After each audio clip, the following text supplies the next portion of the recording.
Last video में मैंने आपको बताया था रेजिस्टेंस क्या होता है और रेजिस्टेंस का फॉर्मूला क्या होता है, R is equals to M L upon में A N square tau. Resistance किन चीज़ों पर डिपेंड करता है, हमने देखा रेजिस्टिविटी क्या होती है। तो देखो अभी तक हम क्या पढ़ चुके हैं, R इज इक्वल्स टू क्या होता है एम एल अपॉन में A N E square tau. और जो रेजिस्टेंस होता है ये बेसिकली किस पे डिपेंड करता है, एम एल पे डिपेंड नहीं करता, ए पे नहीं करता, ई पे नहीं करता, ठीक है।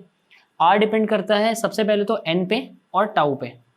एन क्या होता है, एन होता है नंबर डेंसिटी, जहाँ पे नेचर ऑफ मटेरियल की बात करते हैं कि आपका जो भी लाइक कोई मटेरियल है, कोई वायर है, वो आइदर कॉपर है, एल्यूमिनियम है, आयरन है, किसका है, ठीक है। जब हम टाउ की बात करते हैं, टाउ होता है हमारा रिलैक्सेशन टाइम, जहाँ पे हम टेम्परेचर से उसको रिलेट करते हैं कि अगर हमने टेम्परेचर बढ़ाया तो रेजिस्टेंस में क्या फर्क आएगा, या घटाया तो क्या फर्क आएगा।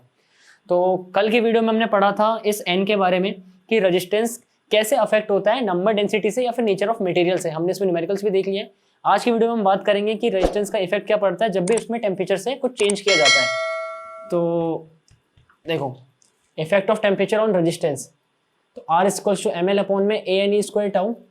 कल हम n देख चुके हैं, बात कर रहे हैं टाउ की, तो R इन्वर्सली प्रोपोर्शनल है टाउ के, यानी कि अगर आप टेम्परेचर को बढ़ाओगे तो टाउ घटेगा, R बढ़ेगा। कैसे, ये जो टाउ होता है यानी 1 अपॉन टाउ, ये जो है डायरेक्टली प्रोपोर्शनल किसके, टेम्परेचर के। 1 अपॉन टाउ डायरेक्टली है, अगर टाउ बढ़ेगा टेम्परेचर घट जाएगा, टेम्परेचर बढ़ेगा टाउ घट जाएगा। तो इसमें होता क्या है, देखो मान लो आपके पास एक वायर है, आपके पास एक वायर का टुकड़ा है, ठीक है, जिसमें नंबर ऑफ पार्टिकल्स है या नंबर ऑफ इलेक्ट्रॉन्स है। तो अगर आप टेम्परेचर को बढ़ाते हो तो उससे होगा क्या, जो उसके अंदर जो पार्टिकल है जो मूव कर रहे हैं उनका वाइब्रेशन क्या हो जाएगा, बढ़ जाएगा, यानी उनका जो मूवमेंट है वो बहुत ज़्यादा बढ़ जाएगा, जिसकी वजह से उनका रिलैक्सेशन टाइम कम हो जाएगा। ये टाउ क्या होता है, टाउ होता है relaxation time. It mean the average time between two successive collision. जो भी पार्टिकल्स हैं जो आपस में टकरा रहे होते हैं एक के बाद एक, तो उनके बीच का जो एवरेज टाइम होता है उसको बोलते हैं रिलैक्सेशन टाइम। तो अगर टेम्परेचर बढ़ाएंगे तो रिलैक्सेशन टाइम कम हो जाएगा और रेजिस्टेंस बढ़ जाएगा। तो ये होता है इफेक्ट किसका, टेम्परेचर का रेजिस्टेंस पे। नेक्स्ट हम बात करते हैं variation of resistance with temperature. देखो अभी ये तो मैंने आपको ऐसे बताया, लेकिन अगर क्वेश्चन आता है तो आप कैसे बताओगे, सिर्फ इतना लिख के तो नहीं आओगे। ये इसका बेसिकली आप एक छोटा सा डेरिवेशन मान लो या जस्ट थ्योरी मान लो। देखो resistance of wire at temperature T degree Celsius is given by RT is equals to R naught 1 plus alpha t plus beta t square, ठीक है। ये आपको एक इक्वेशन दी हुई है, ये एक्चुअली में इक्वेशन होती है किसकी, जब हम रेजिस्टेंस ऑफ वायर की बात करते हैं किसी T डिग्री टेम्परेचर सेल्सियस पे, ठीक है। तो ये RT हो गया उस टेम्परेचर पे और R नॉट हो गया 0 डिग्री सेल्सियस पे, 1 plus alpha t plus beta t square. तो यहाँ पे देखो जो R नॉट है, R नॉट क्या है, रेजिस्टेंस कब, 0 डिग्री सेल्सियस पे R नॉट। RT क्या है, रेजिस्टेंस T डिग्री सेल्सियस पे, और alpha beta are the temperature coefficient of resistance. जो भी टेम्परेचर कोफिशिएंट है वो है उस रेजिस्टेंस का, अल्फा और बीटा। तो इसमें हम करते क्या है, जो हायर पावर है टी की उसको कर देते हैं निगलेक्ट। क्योंकि देखो अब मान लो ये 1 है, ये टी है, ये टी स्क्वायर है। अगर मैं बात करूँ पॉइंट की 0.2, 0.02, तो जब भी इनका स्क्वायर होगा तो ये पॉइंट में वैल्यू जितनी ज़्यादा बड़ी होती जाती है, उनका स्क्वायर जैसे जैसे बढ़ता जाता है, होता क्या है आगे, उनकी वैल्यू उतनी ज़्यादा छोटी होती जाती है, ठीक है। तो जो हायर पावर होता है टी का, हम उसको इसलिए निगलेक्ट कर देते हैं क्योंकि लेटेस्ट एज्यूम जो टी है टेम्परेचर है, आप अगर टेम्परेचर की बात करें यहाँ पे बहुत छोटी सी वैल्यू होगी पॉइंट में, ठीक है। आप उसका स्क्वायर कर रहे हो बार बार, अगर आप बार बार तो नहीं, लेकिन आप जब भी उस छोटी वैल्यू का स्क्वायर करोगे तो वो इनके कंपेरिजन में बहुत कम आएगी, बहुत छोटी आएगी। तो आप उसको क्या करोगे, नेगलेक्ट कर दोगे। तो यहाँ पे इसके बाद क्या बचेगा, RT is equals to R naught R naught into 1 plus alpha t. Beta t तो खत्म हो गया क्योंकि हमने इसको नेगलेक्ट कर दिया, जिसकी पावर ज़्यादा होती है उसको निगलेक्ट कर दिया। यहाँ से RT अपॉन में R नॉट क्या आ जाएगा, 1 प्लस अल्फा टी। और अगर हम अल्फा टी की बात करें तो RT अपॉन में R नॉट माइनस 1, यहाँ से टी को करेंगे नीचे तो अल्फा की वैल्यू आ जाएगी।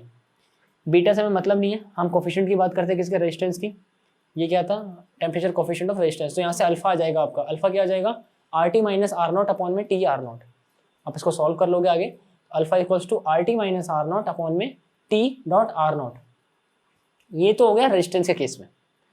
अब लेटेस्ट एज्यूम जब T1 टेम्परेचर था तो R1 था, जब T2 टेम्परेचर आया तो R2 हो गया, समझ रहे हो।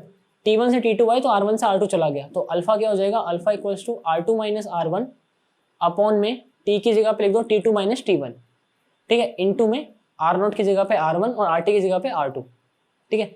0 से कुछ टेम्परेचर पे गया यानी 1 से 2 पे गया, R नॉट पे R1 और T आ गया T2 माइनस T1। तो आप इसको इस टर्म में भी लिख सकते हो अल्फा को, और इस टर्म में भी लिख सकते हो। अगर आप बात करते हो जेईई मेंस की, तो वहाँ पे जो क्वेश्चंस आते हैं जहाँ पे आपको एक से ज़्यादा लाइक फिक्स आंसर बताने होते हैं, कि आपको मान लो एक क्वेश्चन दिया हुआ है आपको बताना है इनमें से इसका कौन सा आंसर सही है। तो वहाँ पे क्या होता है, एक से ज़्यादा आंसर सही होते हैं, तो आपको टिक करना होता है कौन कौन सा सही है। तो ऐसे टाइम पे आपका ऐसा क्वेश्चन आता है जहाँ पे आप अल्फा को इस तरीके से भी निकाल सकते हो और इस तरीके से भी निकाल सकते हो, ठीक है। नेक्स्ट देखो अल्फा होता क्या, alpha equals to change in resistance, जैसा आप देख रहे हो R2 minus R1, change in resistance upon में इनिशियल रेजिस्टेंस, ठीक है, R1 इंटू में चेंज इन टेम्परेचर, मतलब क्या, डेल आर अपॉन में आर डेल टी, ये होता है हमारा अल्फा। आप अल्फा ऐसे लिखो, ऐसे लिखो, ऐसे लिखो, सब अल्फा ही है, ठीक है। आगे हम बात करते हैं यूनिट की। देखो यूनिट क्या होगी इसकी, ऊपर क्या है रेजिस्टेंस मतलब ओम, नीचे क्या है रेजिस्टेंस और टेम्परेचर, यानी कि ओम इंटू में सेल्सियस, ये C4 सेल्सियस है, ठीक है, इसलिए मैंने ऊपर डिग्री लगा दिया। अल्फा अल्फा कट जाएगा, बचेगा सेल्सियस, तो ये हो गया आपका पर सेल्सियस या फिर पर केल्विन। टेम्परेचर की बात करते हैं तो देखो यहाँ पे क्या केल्विन हो जाता है, तो आपका हो गया पर केल्विन। डायमेंशन की बात करते हैं तो m not L not T not पर केल्विन, मतलब K की पावर -1, ये इसका डायमेंशन हो गया, ईजी है ये तो। नेक्स्ट फॉर मेटल और फॉर सेमीकंडक्टर, तो अल्फा की वैल्यू, अल्फा है क्या, टेम्परेचर कोफिशिएंट ऑफ रेजिस्टेंस। तो अगर कोई मेटल है उसके रेजिस्टेंस की बात करें तो वहाँ पे अल्फा क्या आएगा, पॉजिटिव आएगा, मेटल में पॉजिटिव आएगा, यानी कि अगर आपने टेम्परेचर बढ़ाया तो रेजिस्टेंस बढ़ेगा। सेमीकंडक्टर की बात करें वहाँ पे अल्फा क्या आता है, नेगेटिव आता है, अगर आप टेम्परेचर बढ़ाओगे तो रेजिस्टेंस घट जाएगा। करते हैं effect of temperature on resistivity, ठीक है। तो रेजिस्टिविटी पे टेम्परेचर का क्या इफेक्ट पड़ता है, तो देखो रेजिस्टिविटी डिनोट करते हैं हम टाउ से, सॉरी टाउ से नहीं, रॉ से। तो रॉ क्या होता है, रॉ होता है m अपॉन में NE² टाउ। तो जो रॉ है ये हो गया हमारा inversely proportional to tau. Tau से हमारा टेम्परेचर आता है, क्योंकि टाउ जो होता है वो इनवर्सली प्रोपोर्शनल होता है टेम्परेचर के। तो इस हिसाब से ये इसके इन्वर्सली है, तो ये टेम्परेचर के किसके हो गया, डायरेक्टली हो गया। तो अगर आप देखो ये टाउ है, ये हो गया 1 अपॉन टाउ के, और टाउ होता है 1 अपॉन टेम्परेचर के, ठीक है। तो n तो कांस्टेंट है, मतलब हमने माना जो नंबर ऑफ इलेक्ट्रॉन है या पार्टिकल्स हैं वो उसके अंदर फिक्स हैं। अगर आपने टेम्परेचर बढ़ाया तो टाउ घट जाएगा, ठीक है, और अगर टाउ घट गया तो आपका रॉ बढ़ जाएगा। देखो मैंने यहाँ लिखा है T बढ़ाया तो टाउ घट गया, रॉ बढ़ गया। तो जो टेम्परेचर है, जैसे जैसे आप टेम्परेचर बढ़ाते हो रेजिस्टिविटी बढ़ती है, मतलब जो आपका टाउ है ये डायरेक्टली प्रोपोर्शनल होता है टेम्परेचर के। टेम्परेचर बढ़ाओगे रेजिस्टिविटी बढ़ जाएगी, ठीक है। नेक्स्ट हम बात करते हैं variation of resistivity with temperature. तो जैसा कि हमने अभी देखा था रेजिस्टेंस के लिए, वैसे ही रेजिस्टिविटी के लिए भी होगा, बस वहाँ पे रेजिस्टेंस चेंज हो जाएगा, किससे, रेजिस्टिविटी से। यानी कि अल्फा इक्वल्स टू क्या आ जाएगा, देखो ये आ गया आपका ρ2 माइनस ρ1 अपॉन में ρ1 इंटू में T2 माइनस T1। वहाँ हमने क्या पढ़ा था, R2 माइनस R1 अपॉन में R1 इंटू में T2 माइनस T1। वहाँ बात हो रही है रेजिस्टेंस की, यहाँ बात हो रही है रेजिस्टिविटी की। बाकी फॉर्मूला सेम है, इसमें कोई चेंज नहीं है। अल्फा यहाँ भी टेम्परेचर कोफिशिएंट है रेजिस्टिविटी का। यूनिट की बात करें तो यहाँ भी क्या आएगा, पर डिग्री सेल्सियस ही आएगा, यानी 1 अपॉन डिग्री सेल्सियस C की पावर -1, और अल्फा यहाँ क्या आएगा, डेल रॉ अपॉन में रॉ डेल टी। तो ये सेम ही है, मुझे नहीं लगता है इसमें मेरे को और बताने की जरूरत है, जैसा मैंने आपको पहले पूरा एक्सप्लेन कर दिया रेजिस्टेंस के केस में, यहाँ भी सब कुछ वैसे ही चलने वाला है।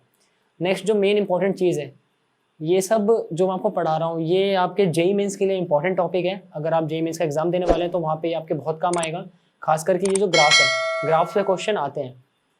हम बात करते हैं रॉ वर्सेस सी, यानी कि रेजिस्टिविटी का टेम्परेचर के साथ ग्राफ। तो मैंने यहाँ पे मेटल के लिए, अलॉय के लिए, सेमीकंडक्टर के लिए, इलेक्ट्रोलाइट के लिए और इंसुलेटर के लिए, सबके लिए ग्राफ बताए हैं। जैसे कि आप मेटल की बात करते हो तो मेटल में कुछ लेवल तक, मतलब रेजिस्टिविटी मान लो 0, 1, 2, 3, कुछ मान लो n पॉइंट तक बढ़ी, ठीक है। n पॉइंट के बाद जो टेम्परेचर है, जैसे जैसे टेम्परेचर बढ़ेगा n पॉइंट के बाद रेजिस्टिविटी भी बढ़ना शुरू करेगी, ठीक है। इसकी बात करें तो देखो यहाँ भी उस n पॉइंट के बाद रेजिस्टिविटी बढ़ रही है अलॉय के केस में। हम बात करें इसकी सेमीकंडक्टर में, सेमीकंडक्टर में जैसे जैसे टेम्परेचर बढ़ता है रेजिस्टिविटी घटती जाती है। इलेक्ट्रोलाइट में भी घटती जाएगी, इंसुलेटर में भी घटती जाएगी। बढ़ेगी किस में, अलॉय में, यानी जहाँ पे मेटल का कुछ हिस्सा हो। अलॉय होता क्या है, मेटल और नॉन मेटल का मिक्सचर होता है। तो जिसमें मेटल का कुछ हिस्सा हो या पूरा मेटल हो, उसमें हमारी रेजिस्टिविटी टेम्परेचर के साथ बढ़ती है। या तो डायरेक्टली बढ़ेगी या शायद इन्वर्सली बढ़ेगी, लेकिन बढ़ेगी जरूर। सेमीकंडक्टर, इलेक्ट्रोलाइट और इंसुलेटर, इनमें चीज़ें घटेंगी, मतलब क्या, रेजिस्टिविटी घटेगी टेम्परेचर के साथ। तो आज की वीडियो में सिर्फ इतना ही।